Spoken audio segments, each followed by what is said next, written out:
Fala galera, tudo bem com vocês? Estamos começando mais um Cabe Mais Podcast. Fala, João! E aí galera, como vocês estão?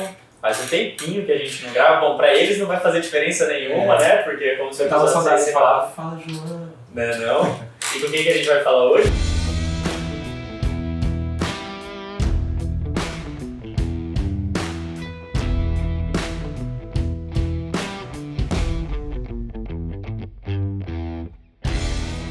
Cara, nós estamos aqui com o Rafael Ademir, que é artista plástico, é uma referência mato-grossense contemporânea.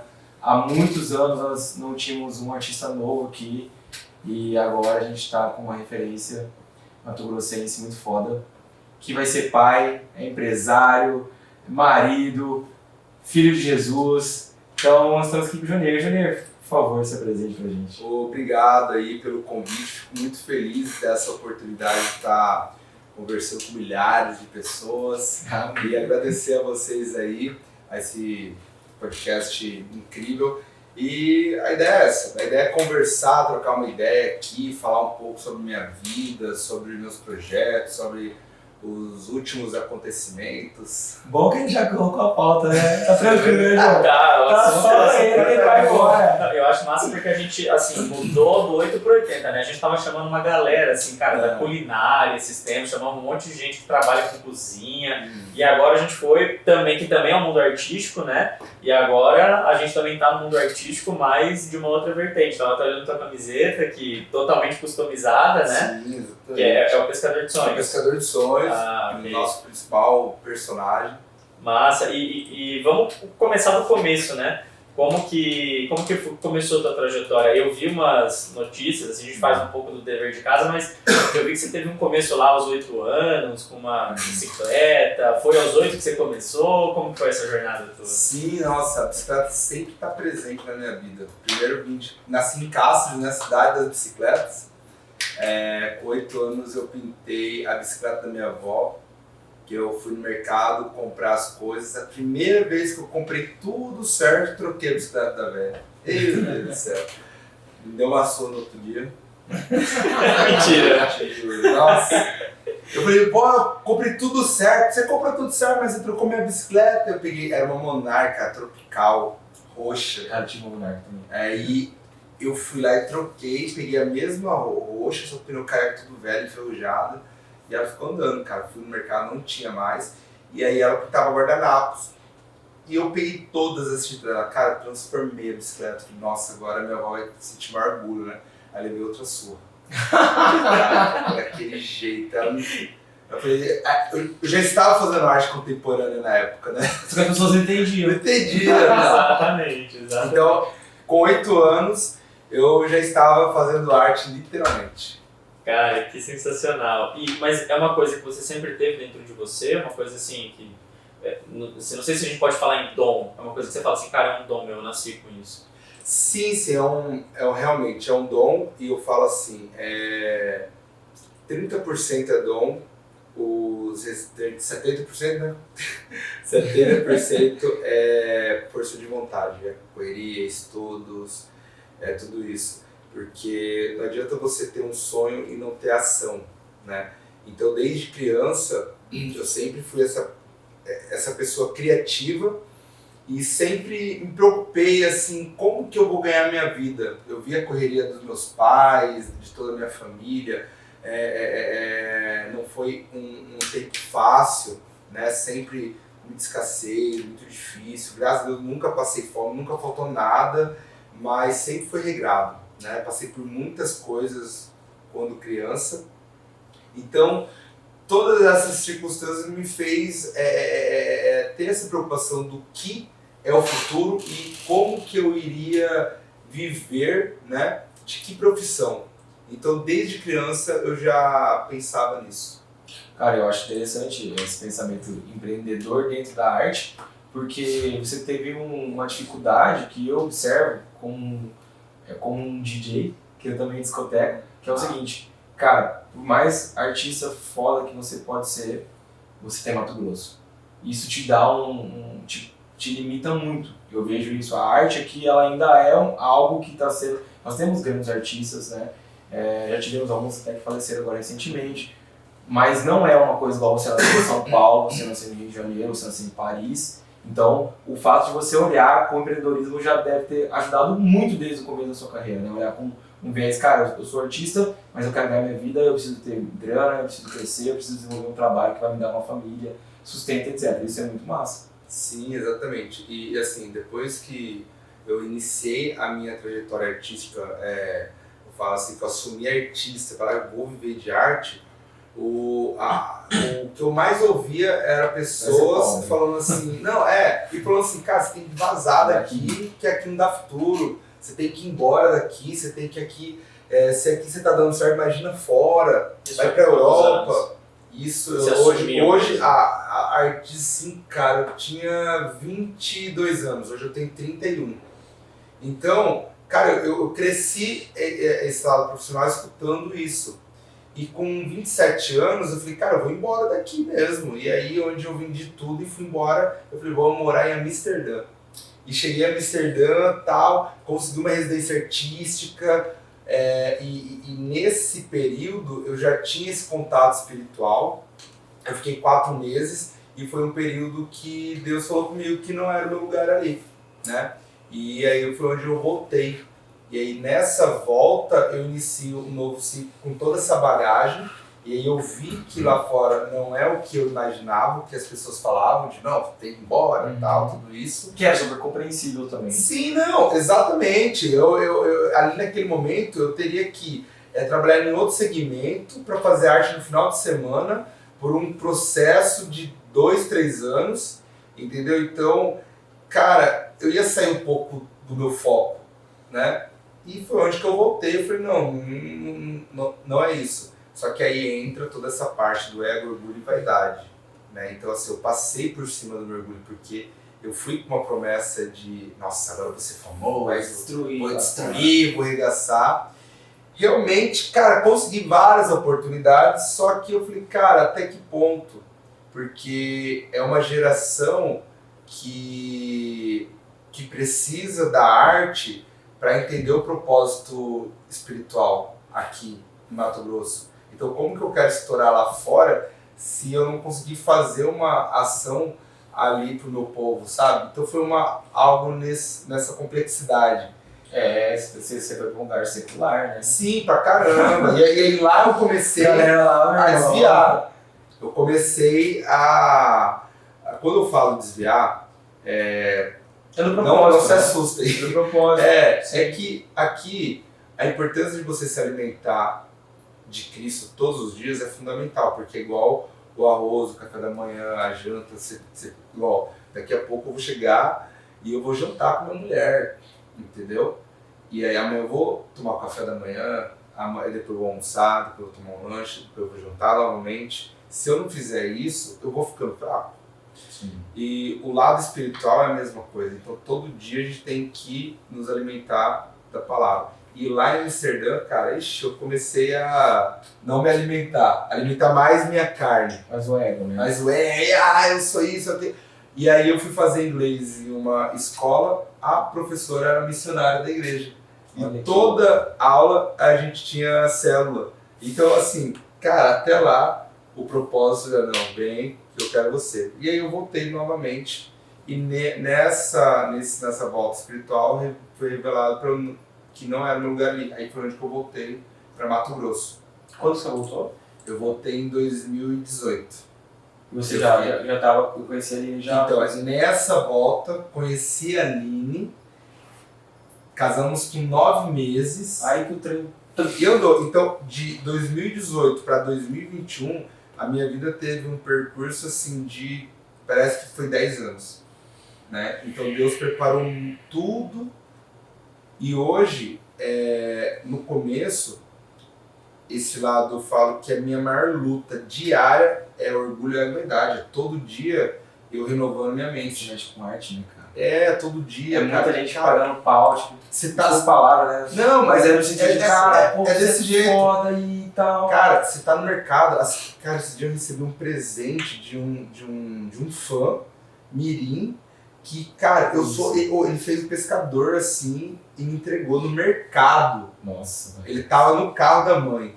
Aí tem uma outra criança que A mãe fala assim, usa a arte do Junior. Se você não fazer tal Você coisa, eu não vai não ganhar. vou deixar mais você ficar tirando foto nas artes do Junior. Cara, então imagina Sim, isso. sim. Com ego, orgulho, Boa. mas aí você vem e fala, cara, nada disso é eu. É tudo, eu recebo Eu recebi esse dom. esse dom Não foi presente. e é uma oportunidade de influenciar essa geração, né? Então, Uma responsabilidade. uma muito responsabilidade, grande. exatamente. Então, nesse período, eu queria ser famoso a qualquer custo, quando eu iniciei meu casamento, né? Porque eu e a Aline estamos há 4 anos juntos. 2018, 2021, sei lá. E aí eu era muito egocêntrico, e Deus começou a quebrar minhas pernas, cara. Começou a fazer muita coisa. E onde eu queria fazer exposição em lugar, queria ser conhecido, queria pagar galeria, queria a todo custo. E isso é uma coisa do ser humano. Ainda mais nós trabalhamos com imagem, né? E aí Deus falou... É gostoso. Ainda mais hoje nas redes sociais, que você é valorizado. Você escala, né? Exatamente, você é escalável, você, você vale. Então, você isa.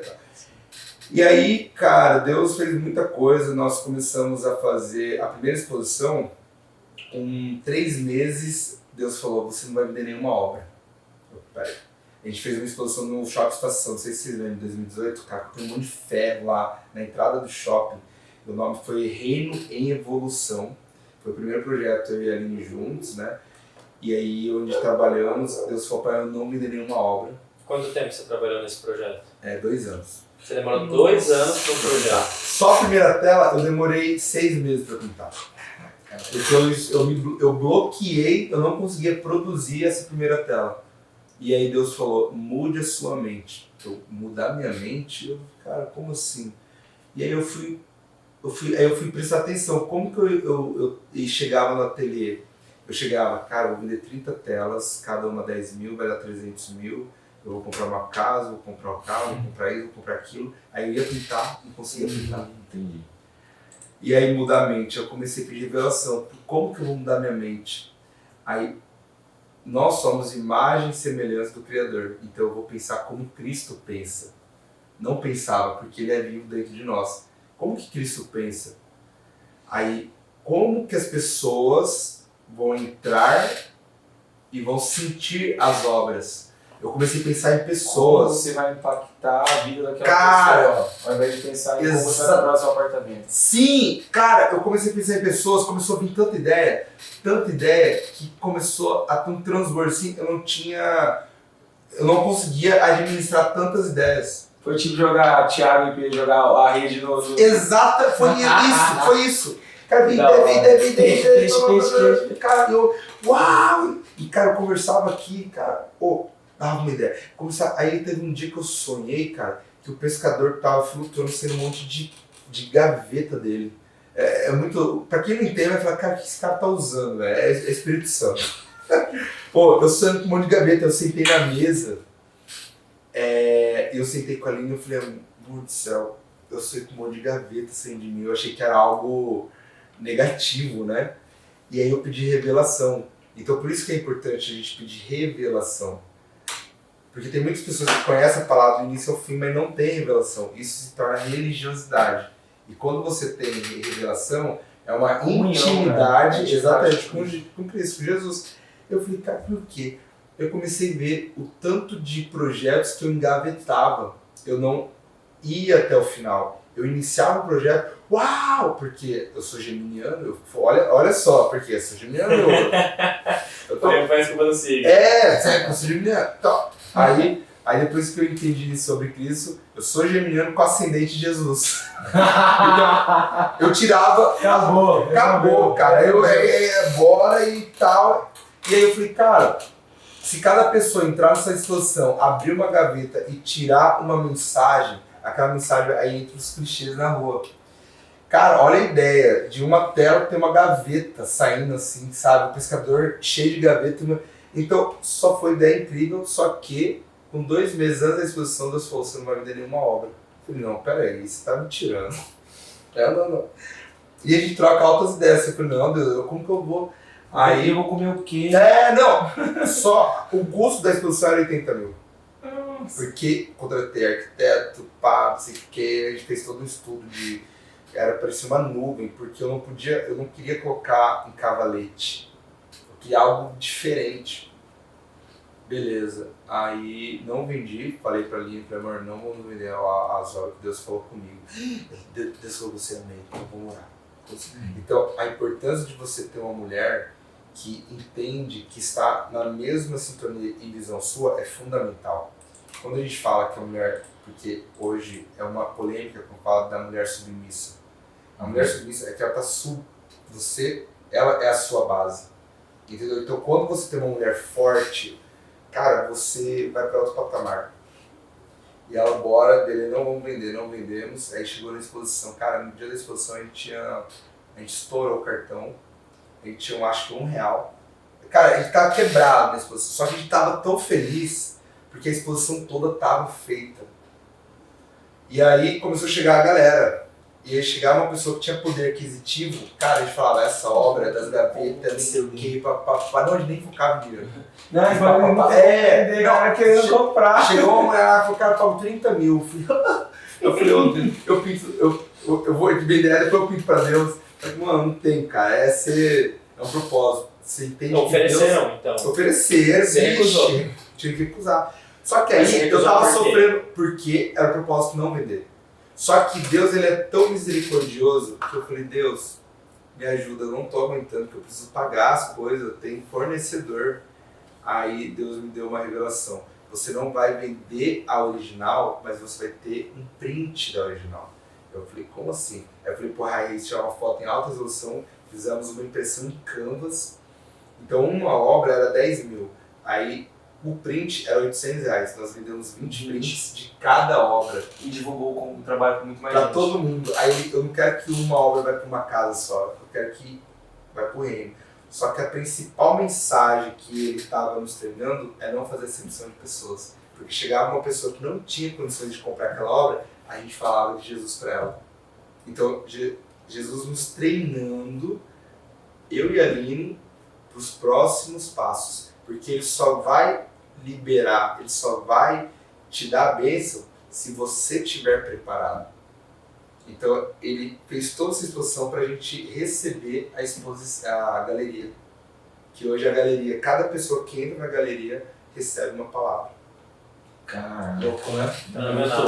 louco. Que fenomenal. E até a gente chegar nesse ponto, eu imagino assim, o caminho que você deve ter percorrido até aí, né? Então assim, se a gente for parar para pensar, você hoje tem um estilo de arte. Como que esse período que você passou fora influenciou no estilo hoje que você tem de pintura? Cara, muito. Eu vou falar pra você, influenciou de uma maneira, cara, muito grande. Por quê? Quanto tempo você ficou lá? Então, foi um período de 4 meses. 4 meses eu falei, cara, não vou morar aqui. Voltei. Só que esses 4 meses eu fiquei, todo dia eu pintava, todo dia eu visitava o museu, curso, ganhei uma residência durante 2 meses no maior hostel criativo de Amsterdã. Lidou com uma galera foda. Foda, cara. Ô, a galera, cara... Tem muita gente louca no mundo. Muita. Eu passava todo dia na frente da casa do Rembrandt. E eu não conhecia o Rembrandt. Eu fiz faculdade de design de interior, a gente estudou alguns artistas e tal, mas mais focado pro lado da estética arquitetônica. E aí eu via pra todo lado uma arte lá, que o cara é Rembrandt. Eu passo nessa casa todo dia e fui visitar a casa do Rembrandt. Cara, simplesmente é o pai da luz e sombra. Ele fazia uma pintura que, cara, você entrava dentro daquela imagem. E ele dedicou a vida dele para cara, ele foi fora da casa. E vários outros artistas que foram fora da caixinha. Eu falei, cara, eu com toda a tecnologia ao nosso favor, eu não me dedico nem 10% do que esses artistas se dedicaram no passado. E aí foi onde eu comecei a trazer mais luz e sombra, mais efeito, trabalhar com madeira, trabalhar com isso, trabalhar com design, ver de uma outra forma. Entendeu? Então, quando eu venho da Europa, em 2018, eu venho com uma outra qualidade de arte. Então isso me influenciou muito da arte que é hoje. E qual que foi o salto para você começar a entender? Porque eu imagino que assim, o Jonier dos 8 anos não pensava que poderia viver de arte, ou pensava como que ele faria isso algum dia. Como que foi a sua trajetória até você entender que você poderia viver disso? Porque acho que hoje a gente brinca muito, né, cara? Eu vou largar tudo e eu vou vender minha arte na praia. Sim, né? É um bordão extremamente famoso que a gente tem. E de certa forma até meio pejorativo, né? Se a gente parar para pensar. Então como que você lidou com isso? Então eu imagino que as pessoas tenham desacreditado de você pelo que você falou, no sentido de, cara, aqui você não vai virar nada, vai para fora. Ou você vai alcançar um teto baixo. Exato. Vai... Então, digamos assim, você não vai ter sucesso, né? Apesar do conceito de sucesso ser muito individual, as pessoas acreditam que você não vai chegar lá. Então, melhor você ir para fora. E aí você volta. Como que foi essa relação para você lidar na sua cabeça com o fato de que era possível você viver da sua arte? Então, eu começo assim, falando que eu já vendi minha arte não na praia, mas em Chapada. Tá. Na época da faculdade eu já era artista, eu levei uns quadros, coloquei lá, o povo queria pagar R$30. Faculdade de Design de Interiores. De Design de Interiores. Só que eu comecei na rua 24 de outubro vendendo folha sulfite a R$15. Nessa época, na quebradeira, sem grana, eu tive que emprestar R$300 da Cris, que hoje é o restaurante Nona. Eu vi, fiquei até com vontade de lá conhecer. Cara, Quero muito ir lá. meu merchan, o restaurante top. Agora com esse merchan, a Cris vai oferecer 2 pratos pra gente. Ai, já era. Faz aquele corte lá, pá, aparece. E aí, cara, eu pensei trezentão dela, ela, por que você quer R$300? Eu preciso comprar 2 telas de materiais de pintura, que agora eu vou pintar a tela. E nesse período eu fazia só em folha sulfite e colocava em varal. Inclusive vou até postar amanhã. E aí, cara, eu vendia lá R$15, R$30 de desenho e tal. Falei, cara, se eu criar uma tela, eu vou ter uma credibilidade. Só que era muito caro. Até hoje é caro produtos de pintura, só que naquela época, então você comprava bastante. Eu comprei 2 telas, comprei os materiais, coloquei um cavalete e comecei a pintar. Aí uma eu dei pra ela e outra eu pintei, chegou uma mulher, nossa, que lindo, você é artista plástico? Nunca, tipo assim, alguém me perguntou sobre. Eu falei, sou. E aí ela, nossa, quanto você tá? Eu falei, R$400. Ela, eu vou levar. Cara, deu 400 então assim. Cara, eu fui lá e comprei mais material, mais tela e comecei a pintar. Aí começa a minha trajetória, em 2012, mais ou menos, e pintei. Então, nesse momento, quando eu chego na minha família e falo, você é artista plástico? Todo mundo, ixi, aí minha mãe chegou, meu filho, meus tios, não, mas ó, ser artista é muito frustrante. Você mora no Brasil. Tal, porque nesse período, o conhecimento de artes plásticas que eles tinham era daqueles artistas que se frustraram e entraram no mundo das drogas. E pelo fato de eu, no passado, quando criança, ter um tio meu que se envolveu com drogas e tal, Pesou na cabeça. pensou, vixi, vai ser mais um. Maconheiro. E tal. Eu falei, e desde essa época eu falei, não, cara, não. E eu respeitava. E aí por quê? Com 13 anos eu fiz meu primeiro curso de design gráfico, eu trabalhava na feira. A minha mãe, ela é uma grande responsável pelo meu empreendedorismo, entendeu? Porque eu tive a oportunidade de visualizar os acertos e erros da minha mãe e do meu padrasto e aplicar hoje. Então hoje eu sei o que eu quero ser e o que eu não quero ser. Entendeu? Então, eu pego a qualidade das minhas mães, cara, minha mãe, correria. Então, ela não dava certo uma coisa, já inventava outra e foi indo. Tem até uma história que eu conto, meu apelido era Chico. Chico da feira, Chico do baguncinho, Chico da casa, Chico do estacionamento. Aí comecei a mexer com decoração, virei Chicodélic. Cara, quando eu virei Chicodélic, subi. Tudo isso network. Desde vendendo verdura, o Chico da feira. Isso em Cuiabá ou Cáceres? Cáceres. Mas eu ia falar isso, cara, imagina a cabeça, artista plástico em Cáceres. Em Cáceres. 13 anos vendendo na verdura na feira, e eu ganhava R$200, e eu falei, cara, eu preciso subir de nível. Porque 13 anos a gente já começava a sair nas baladinhas e tal, porque interior você tá ligado, né? Sim. E, cara, Conhece. não tinha muita moral não, a oferante, né? Vocês entendem, né? E pá, falei, preciso subir de nível. E aí eu fiz um curso de CorelDRAW, e o CorelDRAW era R$150. Eu ganhava 200, paguei 150 no meu primeiro curso. Cara, eu viajei, explodiu minha mente. Porque eu passava na frente dos outdoors e falei, cara, como que o cara faz esse efeito? Eu aprendi lá, uau, dá pra fazer isso, dá pra fazer aquilo. E eu não tinha computador. E aí eu ia pro cyber, cara, fazer lá tal, e fazia arte lá e pá, e aí eu começava a fazer logo, aí eu consegui um trabalho e fui fazer adesivo, aí minha mãe vendeu a feira, comprou um baguncinha, aí eu ajudava minha mãe no baguncinha. Aí tirou o Chico do balancinho. Chico baguncinha, e aí a galera conhecia, eu já conversava, eu era gago. E assim, pai, e já conversava com todo mundo e trabalhava lá no adesivo e à noite no baguncinha e na correria, pai, eu já tenho 14, 15 anos, aí minha mãe comprou um mototáxi na frente do baguncinha, eu falei, meu Deus do céu, não aguento mais essa feira. E aí eu fazia adesivo pros mototaxistas, então, cara, tudo tinha oportunidade. Então, onde eu via tinha oportunidade. Então, antes da feira, com 12 anos, eu queria comprar um celular. Aquele da cobrinha, minha mãe não tinha condições de dar. Nokia. E nessa época tinha showmício, que era o show de políticos. Ainda tem. Ainda tem bem montadinho. Agora o negócio tá feio. Mas... E aí a galera na feira guardava todas as bicicletas e roubava a bicicleta. E eu falei, cara, vou guardar a bicicleta e comprar o celular. Aí eu coloquei uma corda, fazia 2 números, colocava no raio e entregava pra cobrava R$2. Consegui R$150. Fui lá e comprei meu primeiro celular. Então, desde essa época, minha mãe, no inconsciente dela, ou eu falo assim, ela já começou a te treinar. me treinar para ter essa sensação de conquistar, de conquista. Então, desde essa época foi um treinamento, né, de empreender. Fora a parte comercial, né? Você aprender a vender, né? Sim, então, importantíssimo. desde esse momento ali, network, conhecer a galera, tal.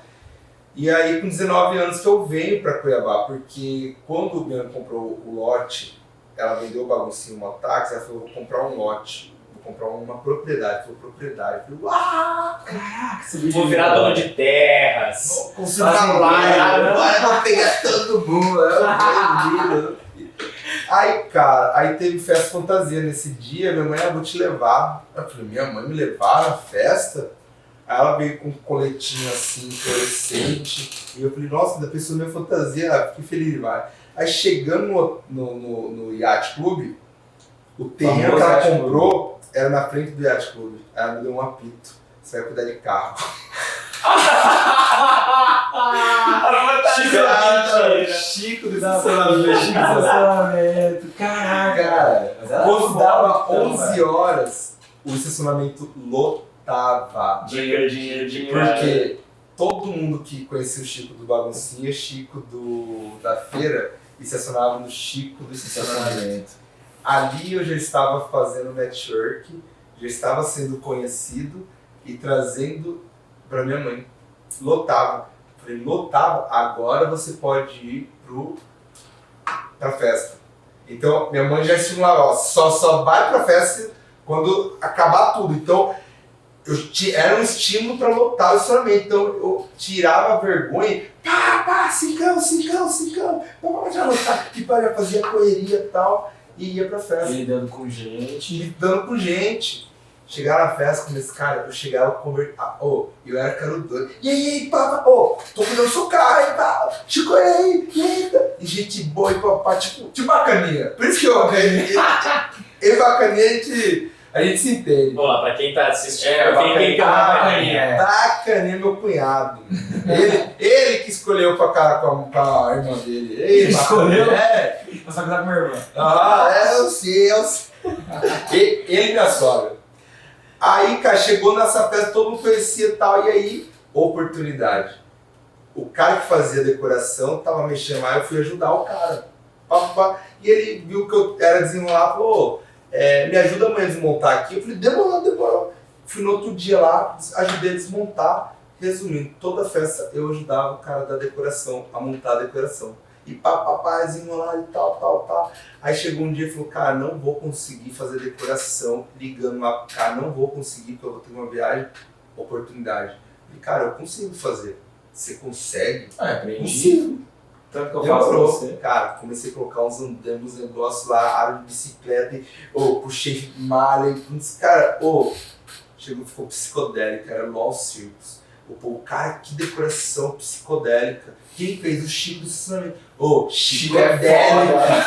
Aí virou Chicodélico.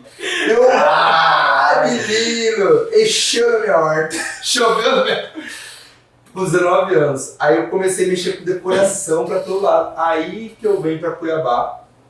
Entendeu? Porque eu falei, eu vou pra Cuiabá fazer um curso 3D. Porque se eu oferecer a decoração em 3D, eu consigo ir para outro nível e eu consigo um valor mais agregado. Então, olha a minha mentalidade com 19 anos. Vem para Cuiabá, não voltei mais. Comecei a fazer design e comecei a fazer network e tô aqui. Cara, muito louco. Eu gosto, o Paulo foi a primeira pessoa que a gente entrevistou aqui, que é uma barbearia, e ele falou um negócio tão simples que eu falei, cara, como que a gente não pensa na etimologia das palavras, né? Oração. É orar mais ação. Cara, o propósito de vida a gente descobre no caminho, né? Na ação. Tipo, fazer. Você tem uma oportunidade, cara, eu vou ajudar você. É a curiosidade, né? Eu acho isso muito louco. E você se descobriu assim então, velho.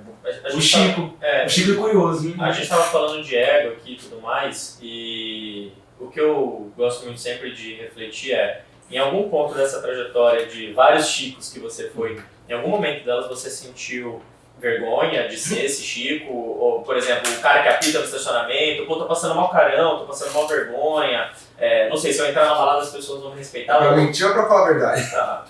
Você pode mentir e a gente pega a verdade.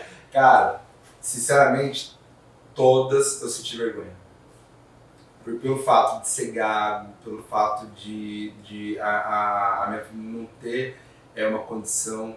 Porque você tem uma ideia, a gente tinha um pampinho, cara, a gente ia pro estacionamento, a minha irmã dormia no pampo, sabe que é uma família antiga, eu lembro. E ficava eu, minha mãe e meu padrasto fazendo um corre. E a minha irmã hoje, graças a Deus, é advogada, tal, tem 22 anos, cara, nosso orgulho. Ela com 8 anos dormindo dentro do carro lá, e a gente cuidando de carro.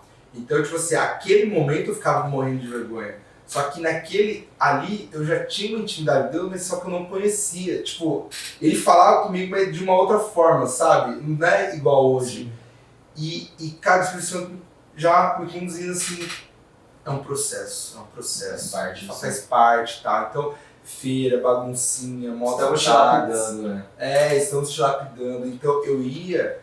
Eu falsificava tênis, saca? Isso ninguém sabe, né? Isso... um corte. Vou botar aqui, corte. Você que vai ter um corte. Preto e branco, preto e branco. Eu falsificava tênis. Eu falsificava tênis corte. Por quê? Eu ia pra feira, eu não tinha condição de comprar um tênis top. Aí eu ia no camelô, comprava um tênis falsificado e eu colocava os detalhes de original. Caramba, tá ligado? Porque eu falei, cara, na época era Nike Shox. Sim, Nike Shox. Eu morria de vontade de usar Nike Shox. Não, mas hoje em dia, se você pegar esse All-Star seu, é falsificado porque não existe All-Star com essas pinturas. O que antes era falsificado, hoje é mais original. Exato.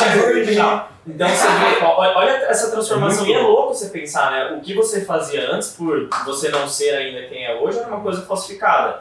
Mas como isso agregou no teu nome, você é quem você é hoje, o que você faz é originalidade. Sim. É muito louco a gente pensar isso. É muito louco, porque igual tinha umas calças da Adidas de tetel que brilhava.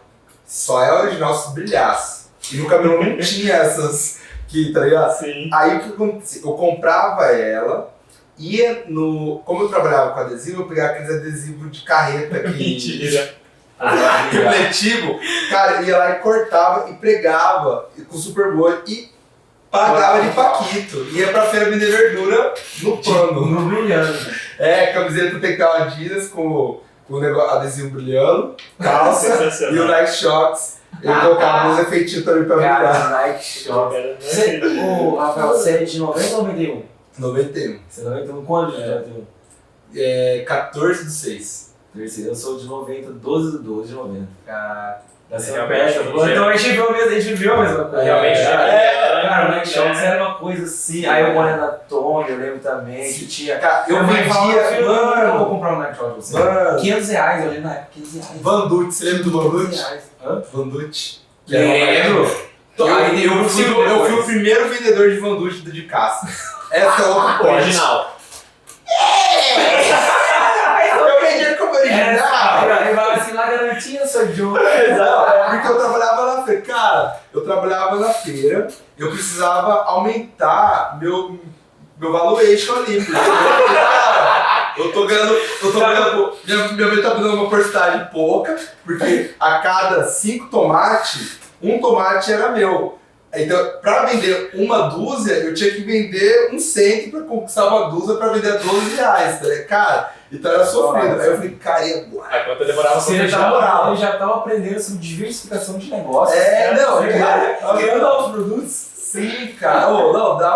Aí, cara, eu tinha um amigo meu que ele era o pleiba da turma, tá ligado? Então tudo que era de novidade, ele já era o primeiro, ele já tinha. Então, aí tá. E aí ele, cara, com um Van Dutt branco florido assim, cara, todo mundo pagava.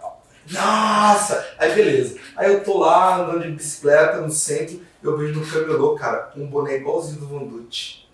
Eu, caraca, mano, mas não era Van Dutt, era bom alguma coisa. Peguei, aí fui lá e Van Dutt. E coloquei, tá ligado? Aí eu vendi, aí eu, cara, acho que eu paguei 10 conto, aí. Gente, eu não tô falando, eu não tenho orgulho disso, mas foi um processo. Cara, você eu 3% brasileiros compram coisa Eu assim, etc. Eu tinha 13 anos, e aí eu fui e vendi esse boné, eu paguei 10, vendi a 40. Peguei 40, reinvesti, Comprou mais 3, comprei 4 4 bonés. Cara, a pessoa tem que ter orgulho de ter esse boné. É uma obra original. Exato. Rafael Jonier é uma das primeiras ainda. Olha aí. Que não vale hoje. Os amigos meus lá, cara, E a assinatura não é a Juninha, essa é Chico Derek. É a caixa. Aí eu comprei, cara, 4 bonés, só que nesse período eu já fui negociar com o cara e falei, irmão, eu quero esse boné, mostrei na internet, é esse. Ele, tudo bem, né? Eu vou trazer ele. Ele trouxe 4 bonés do jeito. Aí esses 4 bonés já eram semi-originais, eu vendi por 80 cada um. Eu paguei 10 pra vender por 80. Fui de novo nele e pedi mais 10 bonés. Cara, comecei a ganhar grana. A verdura era só o ponto. Não, era só o ponto de venda. Era pelo fluxo de pessoas, né? O filho vai comprar verdura, mas vai me dar R$100. Sim. Aí comecei a vender. Eu chegava lá, naquela época no interior, quem tinha caixa de som de 12 de 12, Twitter, corneta, mano, era febre. Eu comecei a trocar os bonés com caixa de som. E te juro, cara, eu comecei a crescer ali, pra você ter uma Mas eu ideia. vi o Chico Camelô nessa época. Eu começava a andar, cara, só. Aí eu comecei a comprar os tênis mais originais, tal, comecei a andar na Pink, pá. E aí, cara, teve um cliente, né, nessa época, ele fez rolo com um Sony Ericsson, aquele Sony Ericsson que colocava a câmera. Cara, eu toquei por 2 Van Dutt. Comprei o Sony Ericsson. Eu comecei. Só que aí entrou um outro cara na jogada, um concorrente. Que o cara que eu comprava, o meu fornecedor, viu que eu estava comprando de 20, de 10, ele encheu a banca de Van Dutt. Quebrou a minha primeira empresa. Aí meus foram comprar nele. Aprendeu sobre barreira de Olha aí.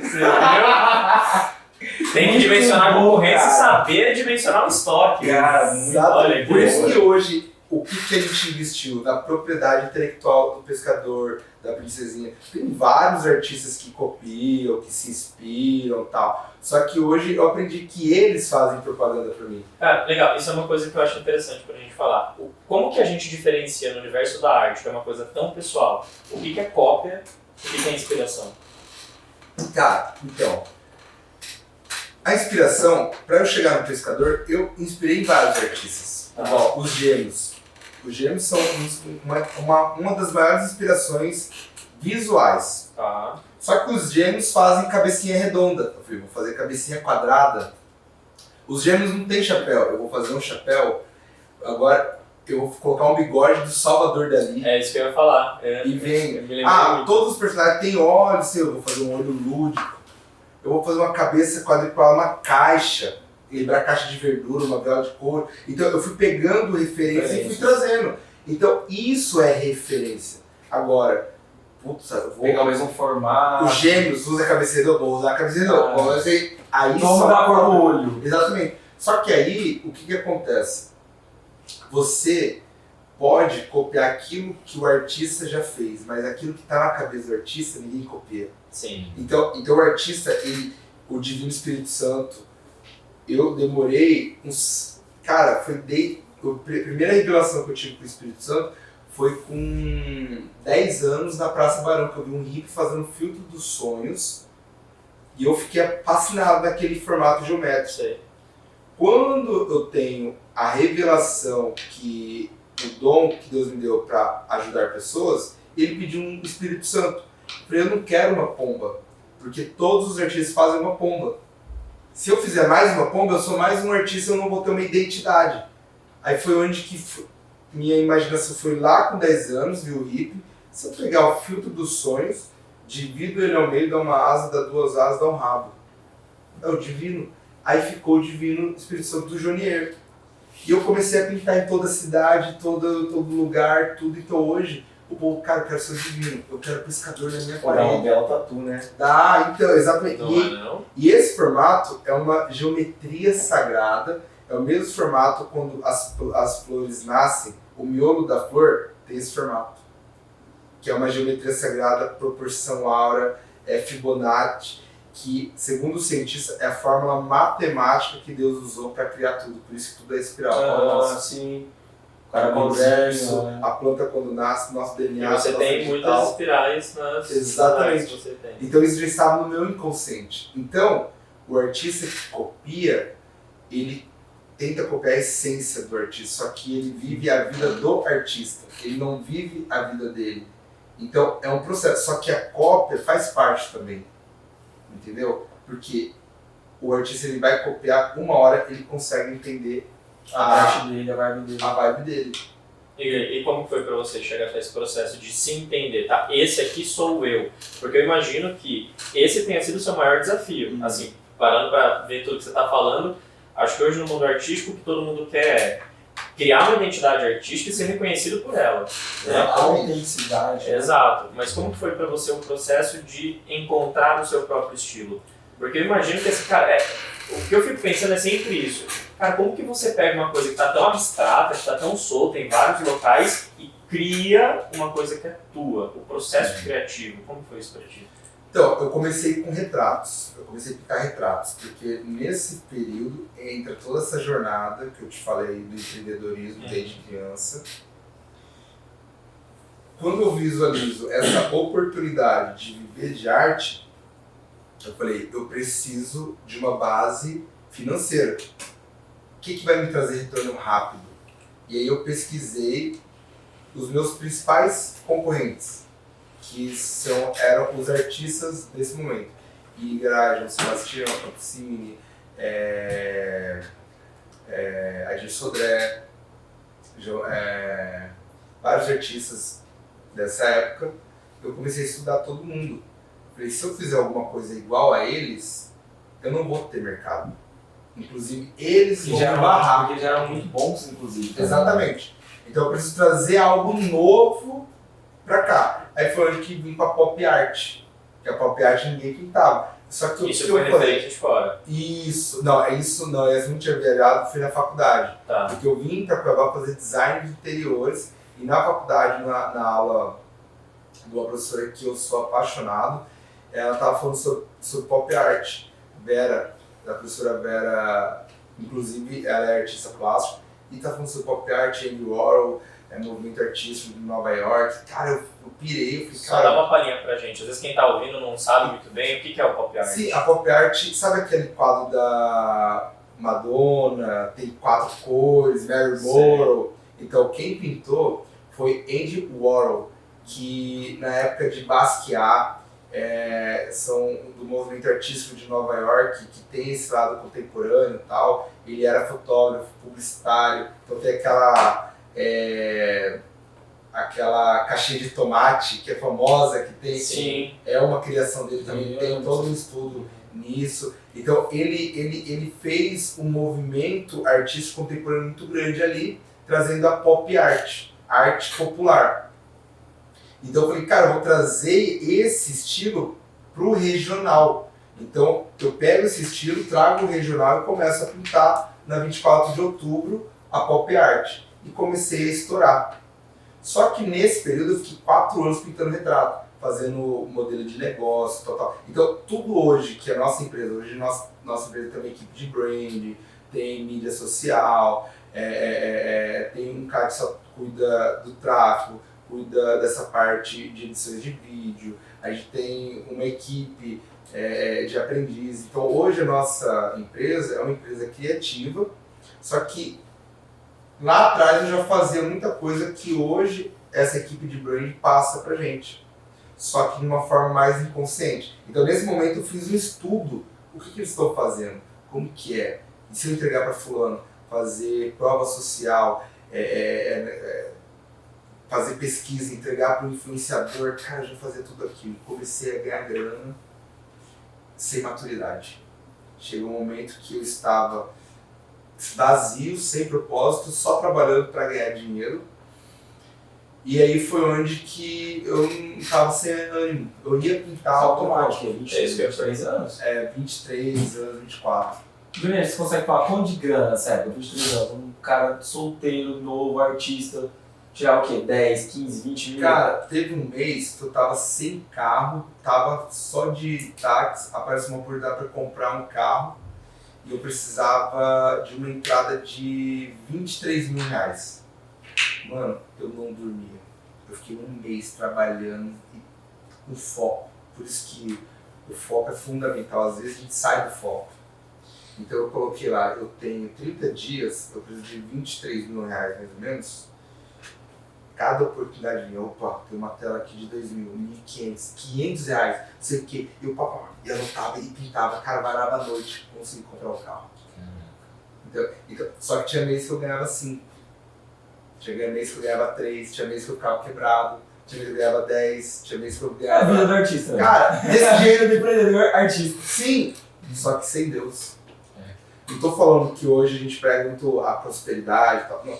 É quando você tem esse foco em Deus, ele te dá uns insights para você resolver problemas. Naquele momento, eu vivia em bar, em balada e tal, eu só conseguia atingir o objetivo de comprar o carro porque eu precisava dele para ir para balada e para festa. Então o meu foco era esse. Coisa normal de 22 anos, 23 anos, faculdade e tal. Só que chegou um período que a conta chega. Eu tava totalmente... Cara, chegava quinta-feira, era festa, e tava começando uma depressão. Porque eu chegava a produzir, cara, eu não conseguia ter ideia. Eu ficava lá, ficava horas, não tinha rumo, sabe? E aí batia um carro, tal, tudo isso. E aí começou a acontecer muitas coisas, porque Deus, ele começa a te dar sinais. E se você tiver com uma consciência boa, você vai entender e você toma atitude, oração, mais ação. E foi onde eu comecei a mudar. E nisso eu comecei a ter contato com Deus e pedir, e veio essa cara quadriculada. E tal, aí veio uns clientes que, cara, você conhece esse artista, ele faz tal coisa. Então ele falava sobre aquela referência do artista. E eu comecei a pegar ganhar umas exposições fora, pro Rio de Janeiro, e aí eles falavam, o artista que pinta retrato, o artista que pinta pop art. Eu não tinha uma identidade. Aí eu falo, eu preciso ter uma identidade. Eu preciso que um dia as pessoas falem, que acho que é Júnior. Só vai ter... É igual hoje, você vai lá, Júnior. Exato. Cara, uma cabeça quadriculada, chapéuzinho espiral. faz uma pombinha. Eu precisava disso. Então lá eu planejei, eu falei, eu quero isso. E veio o pescador, um sonho, passei na parede, pintei e comecei a criar o pescador. Nisso vem um casal de amigos, hoje, baita de amigos hoje, encomenda o Filho Pródigo. Falei, Filho Pródigo? Nunca ouvi falar. Quem que é? É amigo de Dom Pedro II? que história é? Cara, por incrível que pareça, eu com 24 anos eu não sabia o que era Filho Pródigo. Então, olha a carência espiritual da nossa geração desde criança. Filho pródigo, que filho que pega a herança, sai para a vida, arrebenta tudo, volta, fica com medo do pai castigar, o pai abraça. Isso já é uma parábola que Jesus estava explicando o amor do pai. O amor incondicional. Você pode fazer a cagada se for, mas quando você voltar, ele vai te abraçar, independente da consequência que você vai ter consequência, mas só que ele vai te abraçar. Porque a consequência ele colheu no caminho, ele perdeu tudo, ele quase morreu. Exatamente. Cara, quando eu entendi aquilo, eu falei, meu Deus, é a vida que eu tô levando. E ali eu vi o medo que eu tinha de ir para Cristo, para ele vai me castigar. Porque só faço cagada, ele vai me castigar. E pelo fato desse lado da paternidade, eu tinha aquele medo, não, Deus é só na hora que eu preciso. E foi hoje que eu começo a minha trajetória de hoje. Então, nesse momento, comecei a... No dia que eu pintei o Filho Pródigo, foi uma explosão de sentimentos que eu me encontrei. Eu falei, cara, é isso que eu quero na minha vida. Eu pintei naquela vibe. Eu tava viajando, assim, sabe? Eu viajava, eu sonhava a todo momento. E isso, pro artista, é fundamental. Por isso, hoje tem muitos artistas que... se envolve com drogas, tentar abrir essa caixa preta. Exatamente, porque ele precisa viver aquilo todo momento. E quando ele não consegue vender uma obra, ele precisa criar coisas novas, a aulas. Quando vai ver, perdeu o dedo. Muito louco, né? Cara, que sensacional. E aí, disso, você começou a desenvolver teu nome, começou a desenvolver um brand, você começou a se preocupar com isso. Eu acho interessante essa questão de você ter a inspiração disso em sonhos e como você lida com isso. Porque eu acho isso muito particular de cada artista, né? A gente tem desde artistas que decepam um pedaço da orelha até artistas que colocam outro significado nesse tipo de coisa. E esse processo ele é teu, né? Ele é muito seu. Eu acho que não existe uma fórmula que a gente pode falar assim para um artista ele ter um processo criativo, que essa é uma discussão que a gente tem muito hoje, né? Então assim, um curso para você ser criativo, um curso para você abrir sua cabeça, você acha que isso é possível? Cara, isso é possível e é uma das formas que a gente está buscando, né, fazer. Por isso que eu gosto muito hoje, essa facilidade de conversar, de expressar, eu adquiri há pouco tempo. Né? Porque antes eu tinha uma dificuldade muito grande de... Isso que eu ia falar, cara, você se comunica muito bem, se comunica bem com tudo, mas na questão artística, de falar como que é o processo, porque tem muito artista que ele é realmente fechado ali, né? Tem aquela coisa lúdica do artista ali, é um livro aberto, né? De como as coisas acontecem, como você sonha, como você sente. Eu acho isso muito bom, velho. Sim, e isso foi uma facilidade por causa da briga do ego, orgulho e vaidade também. Porque quando a gente domina esses três caras, porque são os três caras que quer ver só a nossa ruína. Ele é momentâneo, os três, é aquela coisa, não, vai lá, é aquele amigo que te leva pro mal. Você sabe que você vai quebrar a cara, mas se aquele amigo tá, não, cara, meu até parceiro. parece, meu parceiro. É o orgulho, é a vaidade que tá dentro de nós. E esses três caras é da nossa natureza. E nessa época, eles falavam, não fala tal coisa, porque se você entregar, a pessoa vai fazer melhor que você. Não fala tal coisa para esse artista, não dá essa dica, tal. E eu comecei, eu guardava só para mim. E nessa guardar só para mim, eu virei um lago. Porque o lago, ele fica ali. O rio... Ele não deságua para lugar nenhum. Exato. O rio, ele... Então, quanto mais conhecimento você tem e você dá informação, você dá a sua experiência, mais você fica rico. Você se enche, você se transborda. Porque o projeto de Deus é coletivo, ele não é individual. Então, se ele percebe que você tem maturidade de transbordar na vida de outras pessoas, cara, ele vai transformar a sua vida a todo momento. E quando eu entendi isso, foi a minha virada de chave. E foi onde que eu comecei a ter uma facilidade de comunicação. E foi onde que eu entendi o propósito e eu entendi que quanto mais eu contava as histórias das minhas obras, mais eu criava desejo nas pessoas. Foi outra virada de O chave. storytelling faz toda a diferença. Exatamente. Tem gente que conta a história, né? Total. Hoje eu falo, tem artistas que deixam no chinelo de técnica. Tem artista que, cara, que é melhor que eu. Então, hoje eu busco técnicas boas, bonitas, um visual legal. Só que o foco principal são as histórias, o conteúdo, né? Então, assim, eu tô fazendo uma obra lá, que hoje eu entro também nesse lado minimalista. Só que, por que disso? Porque eu venho e trago a história ali. A pessoa, caraca. E quando eu conto a história de Cristo através da arte, Jesus ele se comunicava por parábolas. Porque se ele chegar e falar assim, você vai fazer isso, isso, isso. Aí o discípulo fazia exatamente fazer a cagada. Ah, Jesus que falou para eu fazer isso. A culpa é dele. Aí ele vinha com a parábola, sabendo que o pródigo é isso. Ai meu Deus, tem que mudar. Jesus é extraordinário.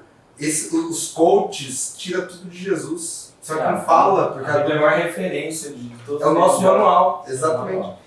Então tudo isso aí foi dessa vivência, dessa experiência que quando eu decidi me entregar, falar, agora eu sou um discípulo de Jesus. Só que quando a gente fala discípulo, essa geração, meu Deus, você vai virar crente.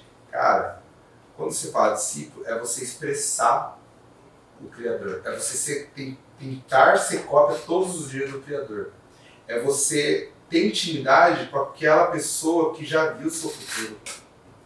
Então, isso é ser discípulo. E você começou com fotografia, daí você passou para telas e desenvolveu no grafite há algum tempo, né? É muito diferente? Foi um processo muito novo para você ou foi uma coisa tranquila? Sim, eu nunca gostei daquele lado, eu só faço isso. Eu sempre, hoje, trabalho com madeira, com... Eu vi uma exposição da madeira. Acabei de ver, achei sensacional. Semana passada eu pintei em realidade virtual, com óculos de realidade virtual, no telão. Então, é muito louco, porque eu não gosto de... Eu vou fazer no metaverso, gente. Cara, eu ia falar isso agora, você tirou de mim. Não, mas essa da realidade virtual já é praticamente a preparação para o metaverso. A gente tem NFTs, a gente tem... Isso que eu falasse já entrou nessa a gente já tem...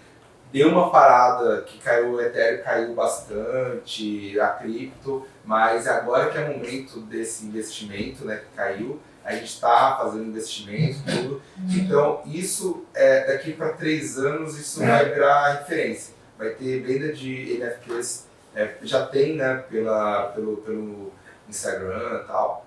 Então, a gente está nesse foco, por isso que a gente está fazendo essas pinturas em realidade virtual, porque eu tô aqui, tá o telão e a galera tá vendo que eu tô pintando através do telão.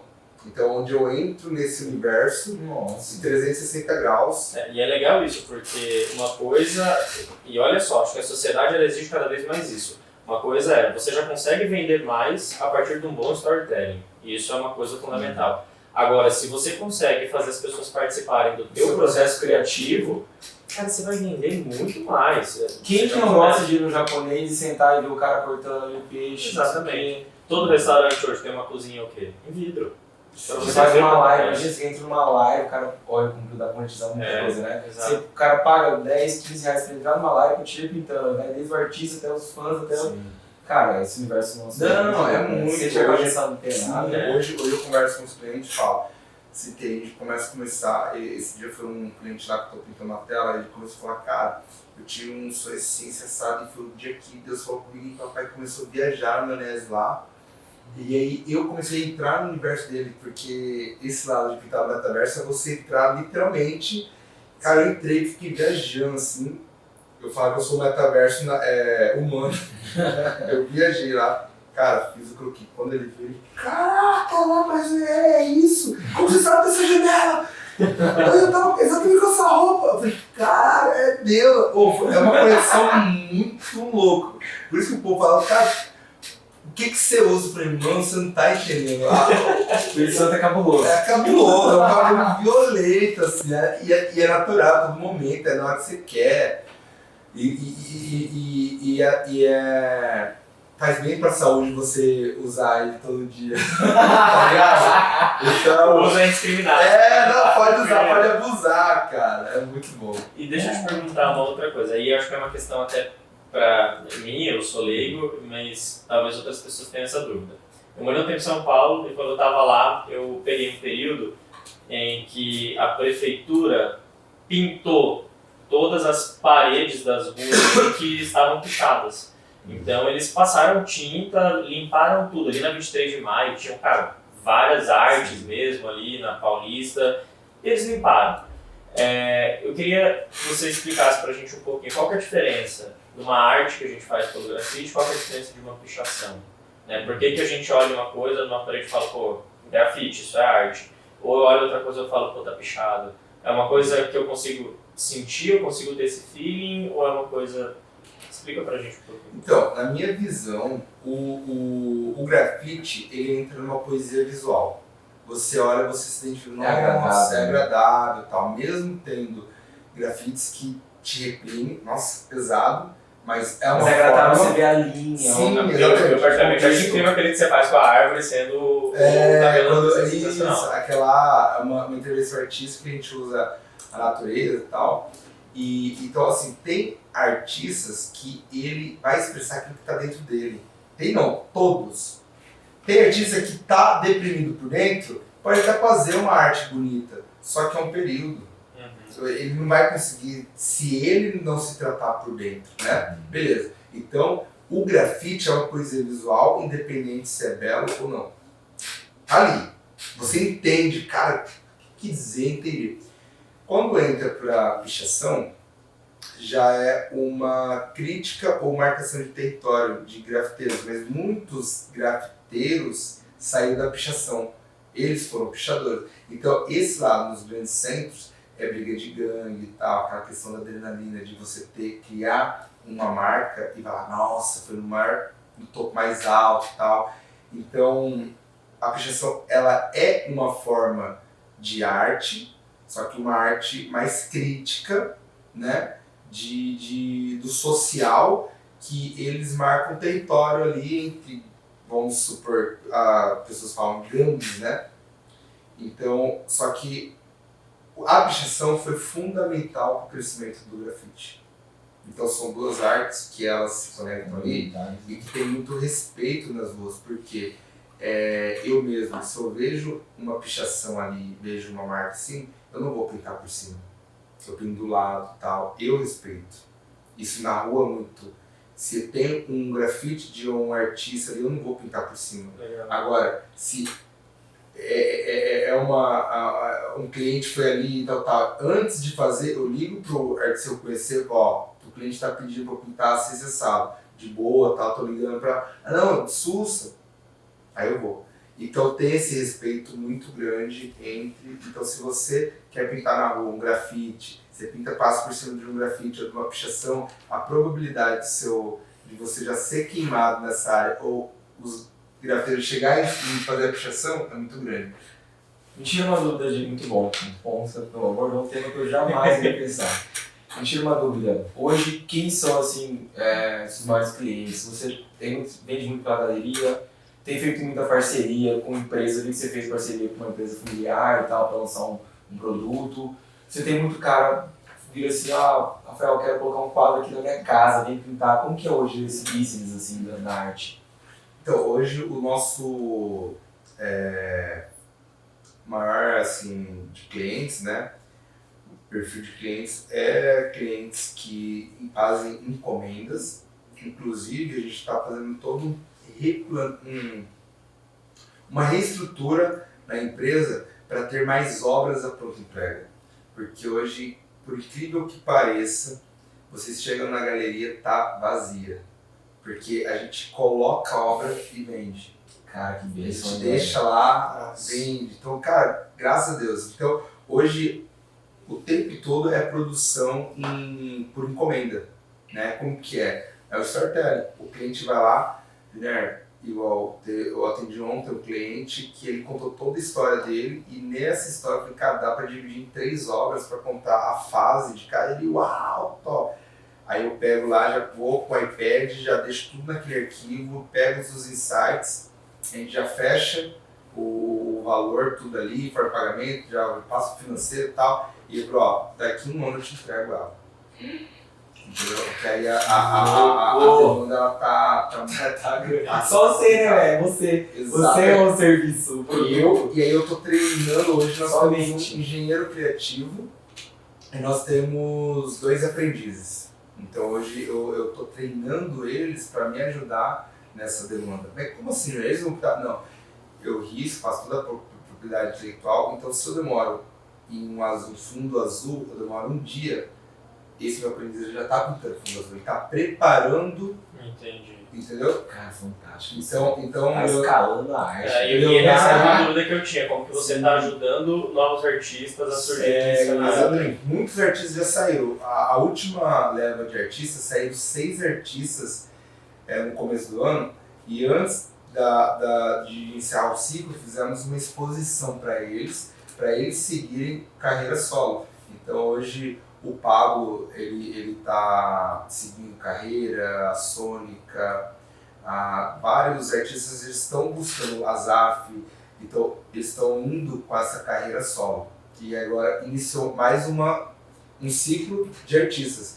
Então eu converso muito com eles que na partir do momento de viver a empresa, mas automaticamente já entender também e produzir a sua própria arte fora do trabalho. Para eles conseguirem fazer Gerar bem, negócio. gerar negócio. Cara, muito bom isso, velho. Então hoje o público, o foco é Encomenda mesmo. encomenda, projetos de murais. Nós estamos com 2 murais gigantes de uma empresa. Nós estamos com uma exposição em Nova York em setembro, em Nova York, da Jaguar. Sensacional. E obrigado. E o Prêmio Jabuti de Literatura selecionou 2 obras nossas para veicular em toda a cidade de São Paulo Que e na internet. isso, velho? Que da hora, Aí hoje nós estamos representando o Centro-Oeste, vai começar. Então, cara, tá acontecendo muitas coisas assim. E Dom chegando. E Dom chegando. E Dom chegando. Pra quem não sabe, Dom é o filho Meu do primeiro Xavier. filho. Primeiro de 8. A Aline, né? A Aline, por favor, por favor, esteja preparada, né? Nesse momento ela acabou de me infartar aqui. Tá lá. Nossa senhora, cara, que coisa boa, que bênção, velho. bênção. É a bênção, as coisas acontecem, né? Que alegria. Trabalho duro. E qual que é o legado que você quer deixar com a tua obra? O que você espera que, ou enquanto você ainda esteja vivo, as pessoas olhem e entendam o que sua arte representa, ou quando você não esteja mais aqui, as pessoas olhem para a tua obra e lembrem o que você representou? Qual é a cor que você quer deixar no mundo? Então, esses dias aconteceu o coquetel de inauguração dessa exposição em Nova York, lá em São Paulo. Aí chamou os 30 artistas selecionados. Sabe onde eu estava? Em Pomeri. Conhece Pomeri? Sim. Que é um presídio, né? Que tem jovens infratores. A gente levou a exposição Reino, que Deus não deixou vender, para dentro do Pomeri, para evangelizar através da arte, juntamente com o Cine Bertão, que é um museu que eu sou. O que é o Cine Bertão? O Cine Bertão é o primeiro museu contemporâneo do Brasil. Então, onde estimula artistas a falar de Deus de uma forma contemporânea. E eu sou o primeiro artista lá que começou tudo isso. É um museu da Aline Bortoli com o Jules. E a gente estava lá evangelizando essa galera. E tem... O museu é do Júlio. e da Aline. O Júlio é que tem o Papa Luiz também. Exatamente. Fazendo propaganda do concorrente, mas é um podcast muito bom. Mas tem daqui também, que entrevista. Exatamente. Vou Exatamente. trocar ideia. Vou fazer um convite para Por eles. favor, fala. E eles foram uma grande referência, porque eles criaram o Cine Bertão e tiveram. Então, o que eu quero dizer com isso? Deus, ele fala assim: primeiro buscar o reino dos céus e sua justiça, que as outras coisas serão acrescentadas. Então, a partir de hoje, nós aqui, para quem está vendo, vamos fazer uma pergunta. E um dia, quantas pessoas passam por nós? Na correria, desde acorda, trabalho, papá. 10 pessoas. Quantas pessoas ouviram você falar de Deus para elas? Nenhuma, 2, 8, tá. Aí você já mede se você está buscando o reino em primeiro lugar e sua justiça. Então, Jesus um dia revelou para mim: Junior, eu não quero saber quantas obras você vendeu, quantas galerias você tem, quantas exposições você fez. Quanto dinheiro você pôs no bolso? Não quero saber, isso não importa nada. Porque sabe que você vai morrer, né? Eu vou morrer, todo mundo. Aqui é só... Sabe o que Jesus falou? Eu quero saber quantas almas você conquistou a partir da oportunidade que eu te dei. E isso inclui seu dom. Então, a empresa que eu tenho hoje, o dom que a gente recebeu, tudo são oportunidades de levar o Evangelho. Então, é isso que é a principal missão hoje que eu deixo. Deus não quer saber o carro que a gente usa, a roupa que a gente está usando. Ele quer saber quantas almas que a gente vai conquistar. Mas Ele conhece o nosso coração. E tudo que está do nosso coração, Ele vai colocar. Eu estava dentro do Comeri, com uma exposição em Nova York, e o Prêmio Jabuti de Literatura sendo selecionado. Amém. Só que isso vai potencializar eu ter autoridade para falar de Jesus para quem eu não ia ter oportunidade. Então, na hora que eu entrar lá naquele palco, na Academia de Letras de São Paulo, que aconteceu Arte Moderna, eu pegar o microfone, eu vou expressar Cristo. Então, é isso que Deus quer da gente. Ele quer dar oportunidade para a gente ser pescadores de almas. Que é isso? Engraçou, vai pro... Quero corte, quero corte. Esse merece um É bom que esse tá fácil. Exatamente, foi uma sequência só. Minha vida, né? Pra quem não sabe, né, ele falou que fica fácil pra ele porque ele que faz os cortes do Flávio, né? Então, se você estiver achando ruim, por favor, pode mandar um inbox. reclama pra ele e fala: olha, o seu trabalho está horrível, a gente quer melhor. Tem como já mandar o corte pra ele postar? Pode acelerar ele aqui, eu só produzo os textos. Top. Cara, a gente tem um quadro no final, para aproveitar a oportunidade. Eu selecionei algumas palavras, isso que eu faço no celular quando você fala. Para quem não vê também, eu vou explicar, né? De vez em quando parece que eu sou meio deselegante, que o Zé tá falando e eu tô aqui no celular. Mas eu tô anotando algumas palavras-chave, assim, que eu fui percebendo conforme você foi falando. E a gente faz um bate-bola muito rápido. Então, qual que é a lógica desse quadro? Eu vou falar, tem uma lista aqui com algumas palavras, e é muito rápido. Então você vai falar a primeira coisa que vier na tua cabeça. Ainda mais agora que eu tô... Saiu meu sono, mas tá voltando. Então é um momento propício. Vamos acessar um pouquinho do subconsciente, vai ser excelente. Então, cara, bateu, voltou. Preparado? Vai. Paternidade. Pode falar? Primeira coisa que vem na tua cabeça, solta. Paternidade. Maturidade e meu filho. Deus. Tudo. Aposta. Às vezes. Filhos. Responsabilidade. Legado. E de pregar o evangelho. Mãe. Influenciadora. Filho pródigo. Aprendizado. Pai. Perdão. Arte. Instrumento. Boa. Caralho! Moleque! Boa. Obrigado. Bom demais. Muito obrigado. É que no começo que eu peguei Não dá uma segunda e foi. Aí foi. Aí foi na hora do corte, eu tive os espaços. tá vendo? Aí quem vê o corte fica confusão, tá ligado? A Gabriela postou, né? Interage. E aí, nossa, vocês puderam muito alto, né? Eu só não sabe que eu tô trabalhando. Gente, muito obrigado por nos assistirem, nos ouvirem. Muito obrigado, Juninho, pelo seu tempo. Eu sei que você tá numa correria louca. Pra quem não sabe, eu tô 3 semanas trazendo a Juninho aqui. A assessora dele falou, cara, tá foda. Eu não quero nem tá agradecer só a Juninho, eu quero agradecer a Aline por ter Aline, liberado aqui. Quase que ela veio, ela falou, não, fica aí. Se ela tivesse feito Estou também convidado a participaria. próxima vez, exatamente. Não, com certeza. Quando não vier aqui, Podem eu ter os chegarzinho, Tá, gente, já vai Cresceu na correria. Vai. Aqui, então tem. Vai ser o Chiquinho. Vai ser, Vai ser o Chiquinho. Chiquinho, oh, meu Deus do céu. Galera, Chiquinho.